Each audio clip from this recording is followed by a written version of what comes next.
Honorable Sotsi and others to consult on low tones, and I was in that team, and we respected your instructions and guidance. And then this immature boy, Mr. Speaker, comes to say that you are protecting him from the corrupt. Who is corrupt? Is he referring that we are more corrupt than him who goes to Ruto to pick money? Now let's leave this. Every day. You know, and he's picking money from the face of corruption, and then he calls others corrupt. That is something we cannot accept, Mr. Speaker. Honorable Mbadi, you know. He has to withdraw that. Otherwise, we are not. You are a very seasoned Honorable Mbadi. Stop being stupid. Order. Honorable Mbadi, you see, you are a very serious and seasoned politician serving your third term. You see, we cannot, we cannot right a wrong with another wrong. I agree with you to the extent that actually what he said initially was completely unnecessary and I want him to withdraw.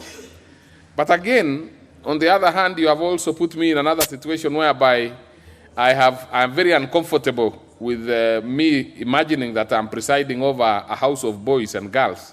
These are mature members of parliament in their own rights, elected by their own people. So, Honorable Nyoro, surely you will have to withdraw that particular one. It was unnecessary because the members whom I had asked to consult in lower tones actually accepted to do that.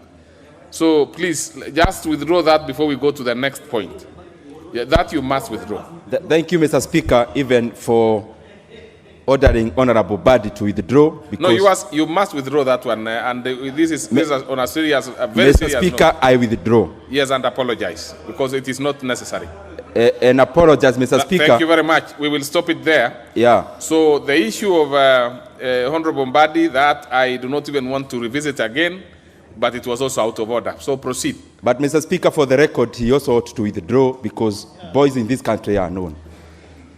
Well, and there are no boys in this house, Mr. Speaker. Therefore, for the record, I urge and plead that he also ought to withdraw.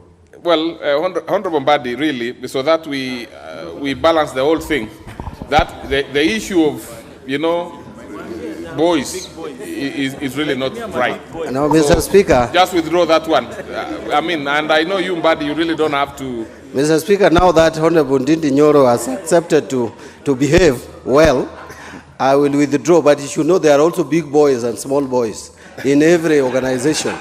And certainly is a small boy, and I'm a big boy when we are in this parliament. Mr. Speaker, that he must take into consideration. But I withdraw if he felt I scandalized. What you are saying now is a bit more realistic. If you are making it an issue of big and smaller boys, and then you are a boy yourself and he's also a boy, then that makes me a little more comfortable.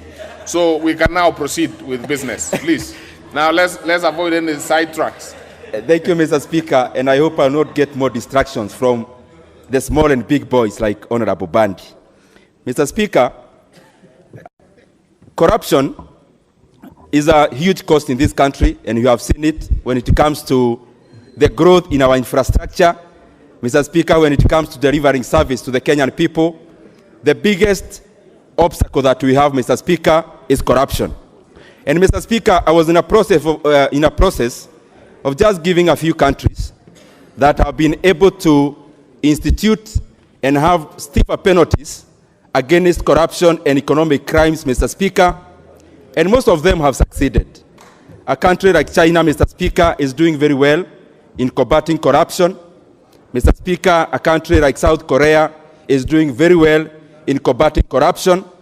Mr. Speaker, a country like Singapore, and I want to cite something that happened in Singapore in 1984, Mr. Speaker, when the then Minister for Housing, Mr. Speaker, was seen to have been corrupted by the contractors who were doing the housing project in Singapore.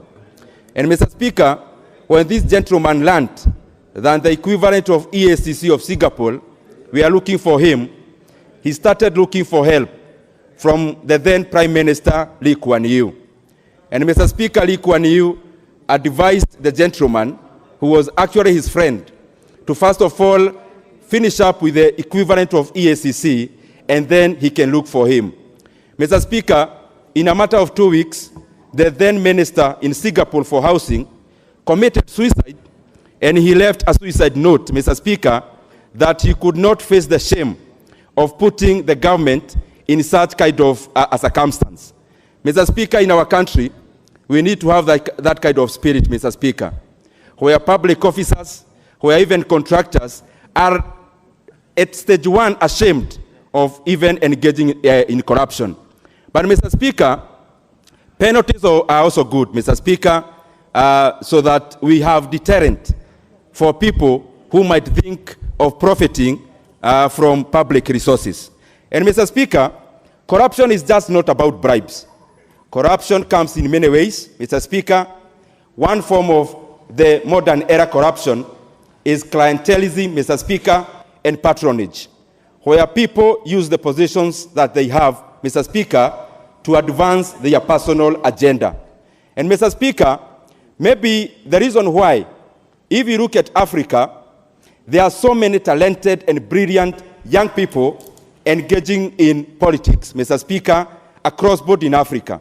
But if you go to the houses in the US and the houses in the UK and other mature democracies, Mr. Speaker, what you find there is a very old people, Mr. Speaker, because there are alternatives for young people. Number one, for example, in the US, instead of joining politics, and especially singularly looking at self-interest, they find that they can advance their personal lives better, either in Wall Street or Silicon Valley, where they do not need any patronage, but they only need to ride on their intelligence, Mr. Speaker, and innovation and ingenuity.